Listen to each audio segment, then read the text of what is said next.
Hello and welcome to Stories for Sleepless Nights. I am Luna, your storyteller for this journey. Each night, we dive into captivating tales from history, mythology, nature, biographies, philosophy, and many other topics. Our goal is simple: to help you relax, unwind, and gently drift off into a peaceful sleep. If there is a story you would like to hear, please share your ideas in the comments. And remember to follow us on Spotify and YouTube so you never miss an episode. Tonight, we will explore the captivating world of the Norse gods. It is a realm filled with powerful beings, epic battles, and ancient wisdom. But before we begin our tale, let us take a moment to prepare for our journey. Lie down in a comfortable position. Let your body sink into your bed or resting place. Take a few deep breaths. Feel your chest rise and fall slowly. With each breath out, let go of any worries or thoughts from your day. Release any tension you might be holding in your shoulders, your jaw, or your hands. Just let it all go. Now gently close your eyes. Allow your eyelids to become heavy. Feel a sense of peace settling over you. You are safe here. You are ready to journey into the stories we share. Let the world outside fade away as we begin our tale. Before anything else existed, before the stars shone or the earth took shape, there was only a vast, empty silence. This was Ginnungagap, the yawning void. It was a place of nothingness, stretching out endlessly. To the north of Ginnungagap lay Niflheim, the realm of mist. It was a land of biting cold, where thick fog hung heavy and ice formed mountains and rivers. To the south was Muspelheim, the realm of fire. Here, flames danced without end, and molten rock flowed like rivers. The names Niflheim and Muspelheim tell us exactly what they were: mist home and fire home. Slowly, the intense heat from Muspelheim began to melt the ice from Niflheim. Where the fire met the ice in Ginnungagap, the drops of water began to form. From these drops, the very first living being came into existence. This was Ymir, a giant of immense size. As Ymir slept, another creature appeared, a giant cow named Audhumla. She had 4 udders, and from them streams of milk flowed, feeding Ymir and keeping him alive. Audhumla also needed food. she began to lick the salty blocks of ice that surrounded her. As her rough tongue scraped away the ice, something wonderful happened. On the first day, human hair appeared. On the second day, a head emerged from the ice. By the third day, a full man was free. His name was Barry. Barry had a son named Bor. Bor then had 3 sons of his own, Odin, Vili, and Vi. These 3 brothers were powerful and strong. They looked at the giant Ymir, who still lived, and they decided to create a world. Odin, Vili, and Vi worked together. They slew the giant Ymir. From his enormous body, they fashioned the entire cosmos. His flesh became the land, the earth, which we call Midgard. His bones, mighty and strong, rose up to form the towering mountains. His flowing blood filled the great hollows, becoming the vast seas and oceans. And his enormous skull was lifted high above, forming the dome of the sky. In this newly formed cosmos, the brothers created the 9 realms. These distinct worlds were all connected by a single mighty force.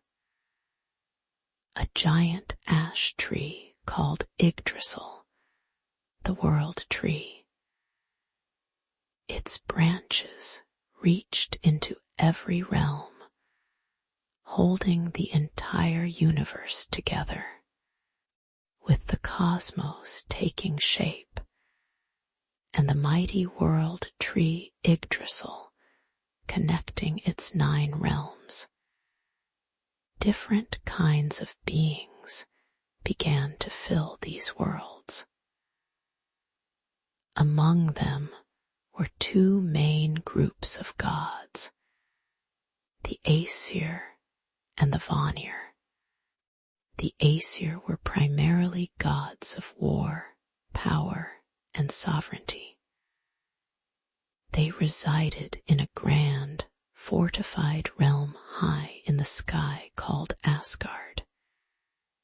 Here, they built their magnificent halls and prepared for future battles. Key figures among the Aesir included Odin, the Allfather, who led them all. There was also Thor, the strong god of thunder Loki, the clever trickster Frigg, Odin's wise wife Baldur, the beloved and bright god, and Heimdall, the ever-watchful guardian. These gods often concerned themselves with order, law, and the defense of the realms. The Vanir, on the other hand, were a different kind of deity. They were gods associated with fertility, wisdom, and prophecy. Their home realm was Vanaheim, a place rich with life and ancient knowledge.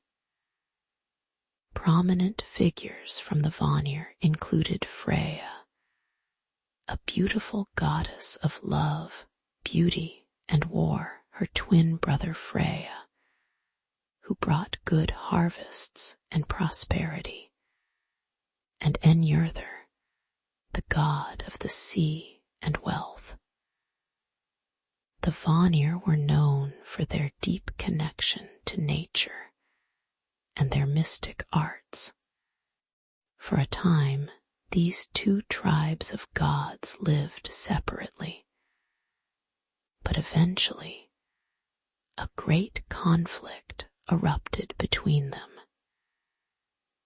This was the Aesir Vanir War, the very first war to ever take place in the Norse cosmos. Battles raged, and many fell on both sides. The fighting was fierce and destructive. Finally, both the Aesir and the Vanir grew weary of the endless fighting. They decided to make a truce, a lasting peace. As a symbol of their agreement, they all gathered and spat into a large vat. From this mixture of their combined essences, a new being was formed. He was named Kvasir, and he became known as the wisest being in all the realms. To further seal their peace, the two groups exchanged important gods as hostages. Njörður, Freya, and Freya went to live with the Aesir in Asgard, bringing their unique skills and wisdom. In return, the Aesir sent Mimir and Honir to Vanaheim. This exchange helped to blend their cultures and knowledge, bringing new perspectives to both tribes. Beyond the gods, there were also the Jotnar. These powerful beings are often translated as giants, but they were more than just large creatures. They were beings of chaotic nature, with immense strength and ancient magic. They lived in Jotunheim, a rugged, icy land that lay outside the orderly realms of the gods. Sometimes, the Jotnar were fierce adversaries of the Aesir and Vanir, bringing challenges and danger. Other times, they surprisingly formed alliances with the gods, showing that their relationships were often complex and unpredictable. So the Norse cosmos was filled with these distinct groups: the warrior Aesir, the wise Vanir, and the powerful, sometimes chaotic, Jotnar, all interacting and shaping the destiny of the worlds. Among the powerful Aesir, one god stood above all others. This was Odin, the Allfather, the chief of their tribe. He was a god of many things: war, wisdom, poetry, magic, and even death. Odin was always seeking knowledge, always wanting to understand more about the cosmos and its deepest secrets. His quest for wisdom led him to make great sacrifices.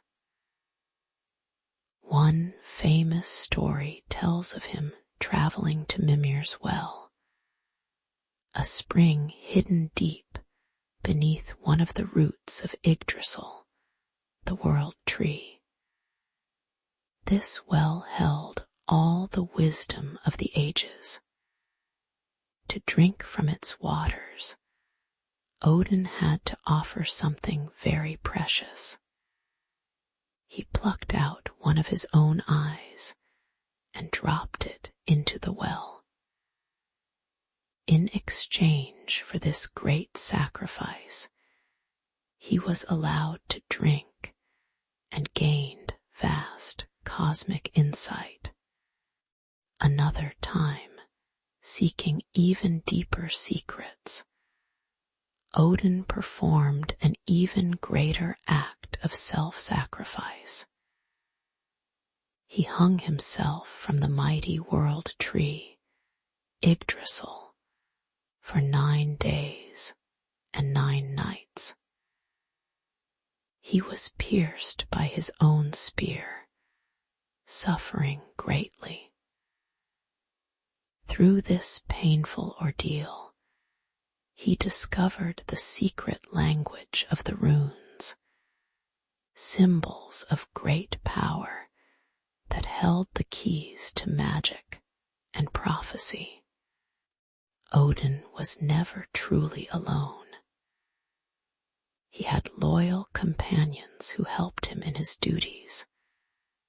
2 ravens, Hugin, meaning thought, and Munin, meaning memory, flew across all 9 realms each day. They would return to him in Asgard, landing on his shoulders, and whisper all they had seen and heard. These ravens were his eyes and ears in the vast world. He also had 2 strong wolves, Jerry and Freki, who always stayed by his side. Odin also played a special role in the afterlife for warriors. He oversaw Valhalla, a grand and glorious hall in Asgard. Brave warriors who died heroically in battle were chosen by maidens called Valkyries. These Valkyries rode through the sky and carried the fallen warriors to Valhalla. There, these chosen warriors, known as Einherjar, would feast and train every day, preparing to fight alongside Odin during the final great battle known as Ragnarök. In his hand, Odin carried a mighty spear named Gungnir. This weapon was special. Once he threw it, it would always fly true and hit its mark, never missing. Odin was known by many names, reflecting his many roles and aspects. He had over 200 different names, such as Grimnir, meaning the masked one, and Fjölnir, meaning the many-wise. Each name told a part of his story and showed a different side of the powerful Allfather. While Odin sought wisdom and presided over the fallen, his powerful son, Thor, had a different purpose. Thor was the mighty god of thunder, lightning, and storms. He was known for his incredible strength and was seen as the fierce protector of Midgard, the world of humanity. Thor carried a weapon unlike any other. This was his enchanted hammer, Mjolnir. It was his most famous possession. Mjolnir had many special powers. When Thor threw it, the hammer would fly through the air with great force, but it would always come back to his hand. Only Thor, or those truly worthy could lift and use this powerful hammer. To help him wield Mjolnir, Thor had other vital items. He wore a special belt called Mjolnir. This belt would double his already immense strength. He also wore a pair of iron gloves called Jarngraper. These gloves were necessary for him to grip Mjolnir firmly. Thor did not ride a horse like some of the other gods.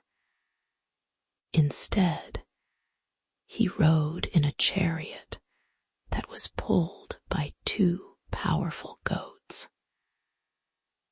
Their names were Tangrisnir and Tangjoster. As they pulled his chariot across the sky, a rumbling sound filled the air, which humans heard as thunder. Thor had a great and enduring rival. This was the Midgard serpent, Jörmungandr. This colossal serpent was so enormous that it wrapped itself around the entire world. Thor and Jörmungandr were destined to face each other in a final, epic battle. Many tales speak of Thor's incredible strength and his adventures. One famous story tells of his challenging journey to the stronghold of Utgard Loki. There, Thor and his companions were tricked by illusions created by the giant king. Thor tried to perform feats of strength, like drinking an ocean or lifting a cat. Unknown to him, the cat was actually the Midgard serpent in disguise, and the drinking horn was connected to the entire sea.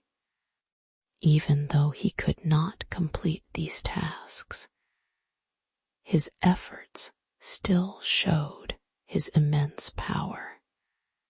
It is interesting to know that Thor's hammer, Mjolnir, was actually made by two dwarven brothers, Brokkr and Sindri. They created it as a trick to win a wager against Loki, who had challenged their skill in crafting marvelous treasures for the gods. While Thor was a god of immense strength and clear purpose, the Norse pantheon also included a figure of much greater complexity and shifting loyalties: Loki.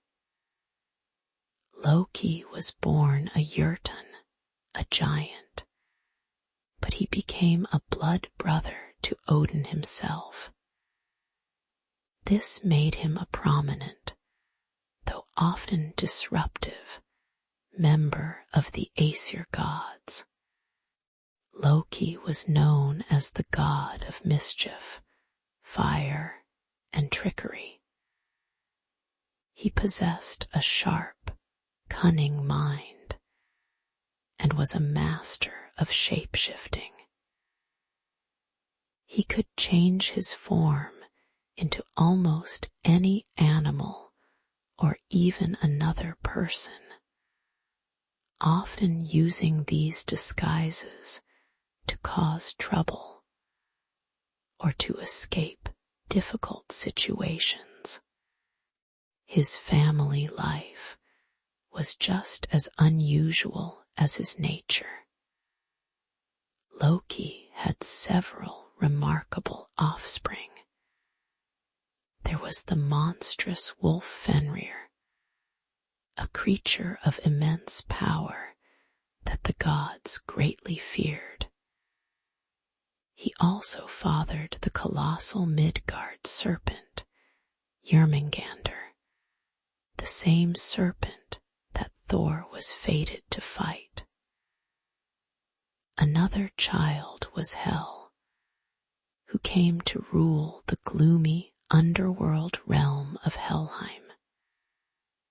And then there was Sleipnir, Odin's eight-legged steed.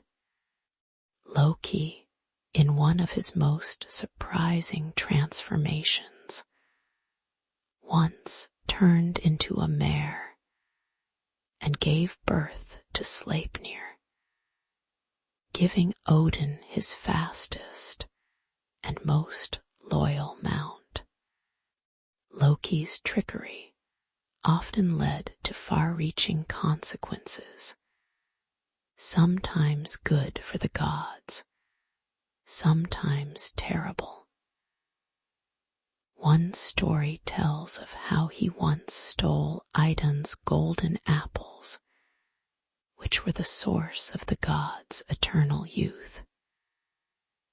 This caused the gods to begin aging rapidly, forcing Loki to retrieve them through further cunning.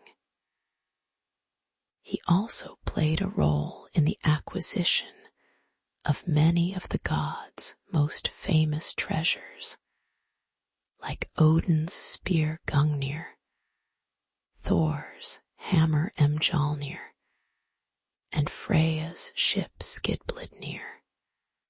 But these items were often gained through deceitful bets and clever schemes that Loki set up with the dwarves. However, Loki's tricks eventually went too far. He was directly responsible for the tragic death of the beloved god Baldur, the bright and good son of Odin and Frigg. Loki tricked the blind god Herther into throwing a mistletoe dart at Baldur, the one thing that could harm him. This act of malice was unforgivable. As punishment, the gods captured Loki and bound him with the entrails of his own son to 3 stones deep beneath the earth. A serpent was placed above him, dripping venom onto his face, causing him immense pain. His loyal wife, Sigyn, stayed by his side, catching the venom in a bowl. But whenever she turned to empty it, the venom would fall on Loki, causing him to writhe and shake the earth. Loki's ability to transform into a mare and give birth to Odin's 8-legged horse, Sleipnir, is one of the most unique and surprising tales in Norse mythology. It truly highlights his incredible shape-shifting skills and his fluid nature, showing that he could take on any form, even one that challenged traditional ideas of gender. After hearing about Loki's fate and his unusual children, it is fitting to delve into the realm ruled by one of them, Helheim. This was the gloomy underworld, a cold and dark place, ruled by Loki's daughter, Hel. Unlike the glorious Valhalla, which welcomed brave warriors, Helheim was the destination for those who died of sickness, old age, or any non-heroic death. It was a realm of shadows, far removed from the vibrant halls of Asgard. Moving from the dark to the dazzling, we meet Freya, a beautiful and powerful goddess from the Vanir tribe.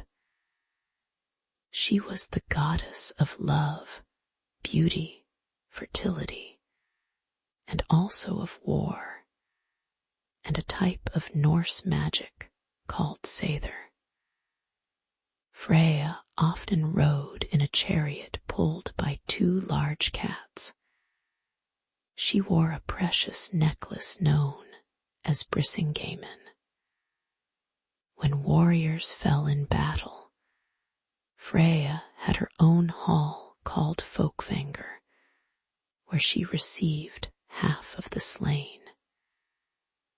It is interesting to note that Freya was not just a goddess of love.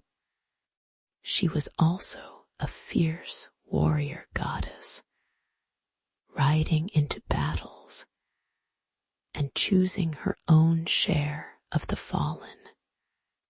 Then there was Frigg, Odin's wife, and the queen of the Aesir. She was the goddess of motherhood, marriage, and domestic arts. Frigg possessed a great gift of foresight, meaning she knew the future. However, she never revealed what she knew, keeping her secrets close. Standing guard over Asgard was Heimdall. He was the ever-watchful guardian of the gods' realm, and the shimmering rainbow bridge, Bifrost. Heimdall was known for his incredibly keen senses. He could hear the grass grow on the ground and the wool grow on a sheep. He could also see for hundreds of miles, even in the darkest night. He carried a horn called Gjallarhorn, which he would sound to announce the coming of Ragnarök, the final great battle. Among the other important deities, we find Baldur, the bright and beloved son of Odin and Frigg. He was known for his beauty and goodness, and his tragic death was a great sorrow to all the gods. Njörður was another Vanir god, associated with the sea, seafaring, and fishing. His son, Freya, was the god of fertility, good harvests, and peace. Idun was the goddess who kept the golden apples that gave the gods their youth and immortality. And Tyr was a brave god of justice and war, known for his great courage and willingness to sacrifice. After hearing about the many gods and goddesses and their individual roles, it is time to understand the very structure that holds their world together. At the heart of the Norse cosmos stood Yggdrasil, the mighty world tree.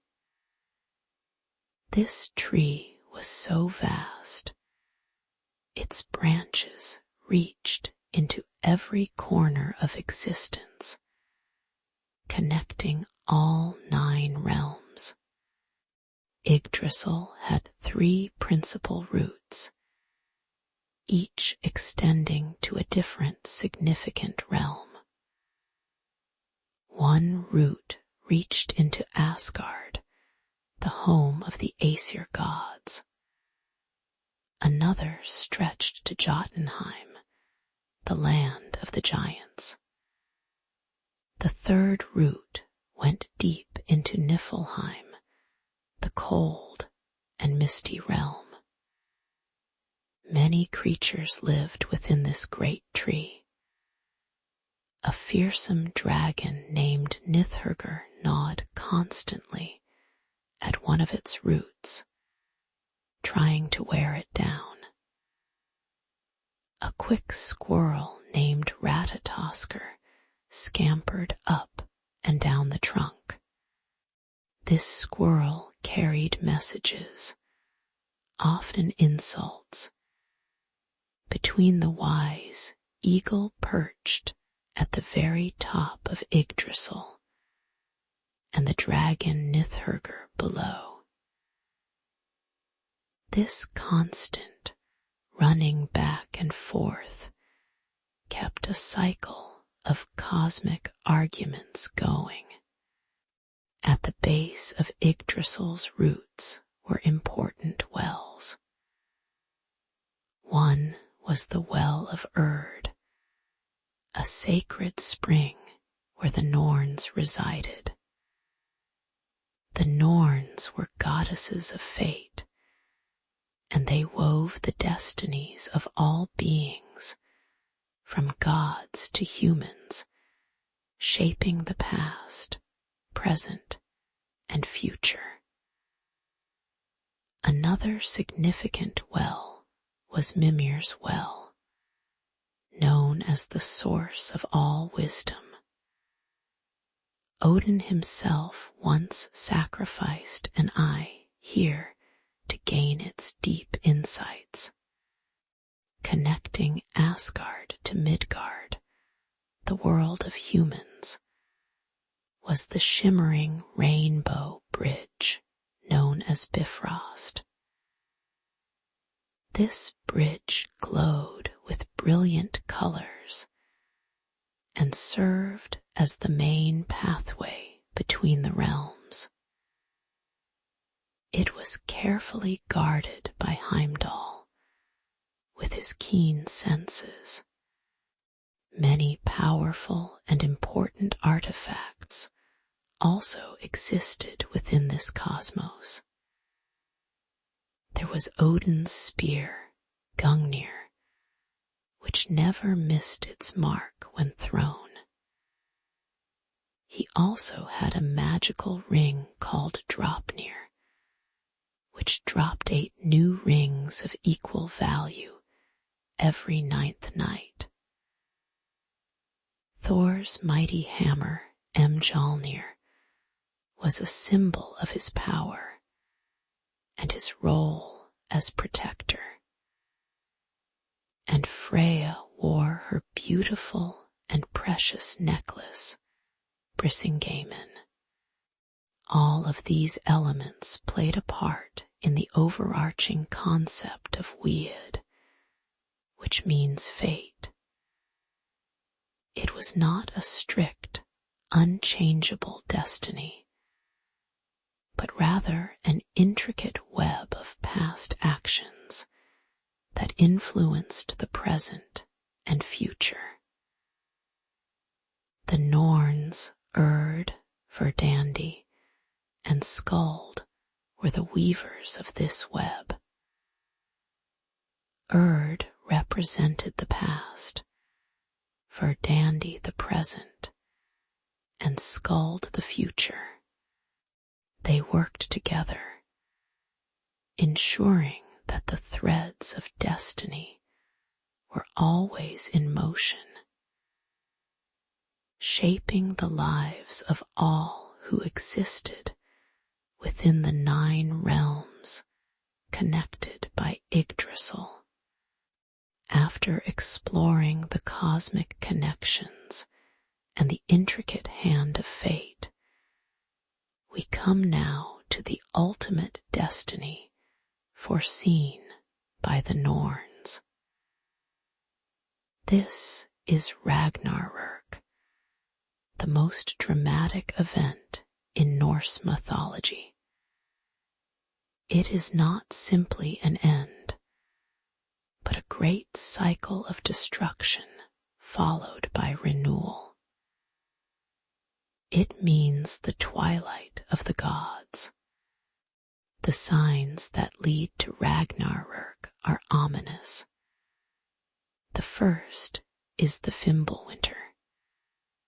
This is a terrible winter that lasts for 3 long years.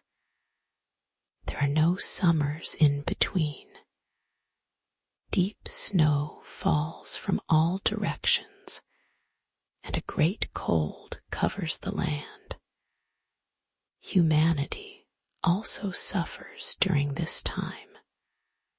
Moral bonds break down, and brother fights brother. The sun and moon are swallowed by monstrous wolves, plunging the world into darkness. The stars disappear from the sky.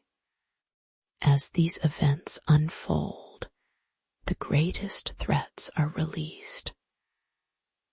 Loki, who was bound by the gods, finally breaks free from his chains. The monstrous wolf Fenrir also breaks loose from his powerful binds.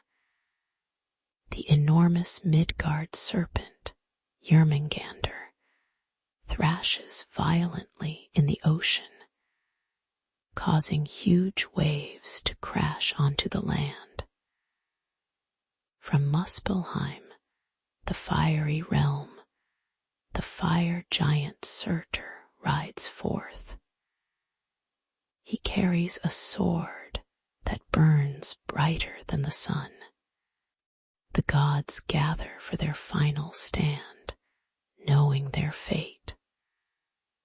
Odin, the Allfather, rides into battle. He faces the mighty Fenrir. Fenrir opens his jaws incredibly wide, with one jaw touching the earth and the other reaching toward the sky. He swallows Odin whole.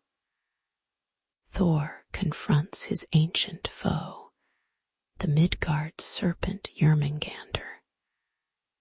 Thor strikes the serpent with his hammer Mjolnir, killing the beast. But the serpent's venom showers upon him. Thor manages to walk only 9 steps before he falls dead. Freya battles the fire giant Surtur.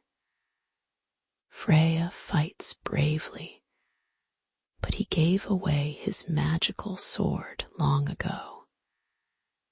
Surtur's flaming sword is too powerful, and Freya falls in battle. Heimdall, the ever-watchful guardian of Asgard, and Loki, the trickster, meet in a deadly fight. They clash fiercely, and ultimately they both kill each other. After these epic battles, the destruction of the world begins. Surtur sets the entire world on fire with his flaming sword. Flames rise high, engulfing everything. The land burns fiercely. Then the burning land sinks beneath the waves. The world is completely submerged in water and darkness. But Ragnarök is also a prophecy of renewal. After the destruction, a new green land rises from the ocean. Some gods survive the cataclysm or are reborn. Baldur and Herther return from Helheim. Magni and Modi, Thor's sons, find Mjolnir and will wield it. A new generation of gods comes forth to rule the purified world, and humanity also finds a fresh start. Two humans, Lif and Lifthrasir, survived the destruction by hiding deep within the branches of Yggdrasil. They step out onto the new earth, ready to begin humanity anew. Ragnarök is a cleansing fire, a necessary destruction that paves the way for a new, purified world to emerge. It is not an ending, but a new beginning, where the cycle of existence continues.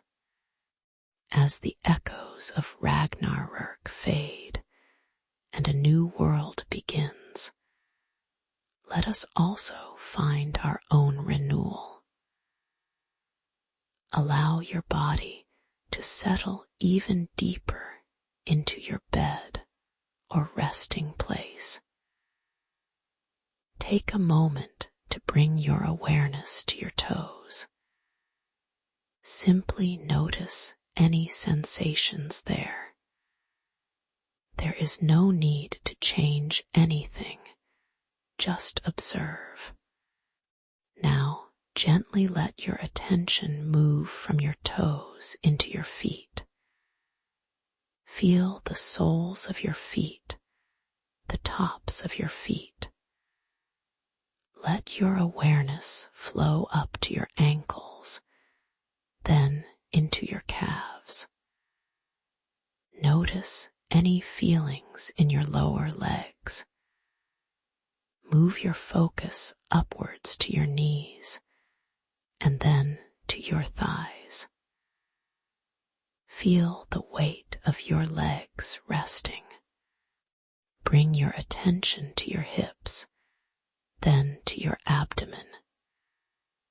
Feel your breath gently rising and falling in your belly. Now, move your awareness to your chest. Feel the gentle movement of your breath here too. Let your attention move down your arms, through your elbows to your forearms, and into your hands. Notice your fingers, perhaps the slight warmth or coolness there. Finally, bring your awareness up to your neck, and then to the top of your head. Feel your entire body now, from your toes to the top of your head. Simply observe any lingering tension, and with each slow breath out, allow it to gently release. Feel the comforting heaviness of your body sinking deeper, letting go of all worries and thoughts. I hope you enjoyed this journey into the captivating world of the Norse gods, and that this episode of Stories for Sleepless Nights has helped you find a sense of rest and quieted your mind. Remember, Stories for Sleepless Nights is available on Spotify and YouTube. If there is a particular story or topic you would like to hear, please share your ideas in the comment box. This is Luna, and I hope to join you again soon for another tale. Until then, I wish you a peaceful and restorative good night.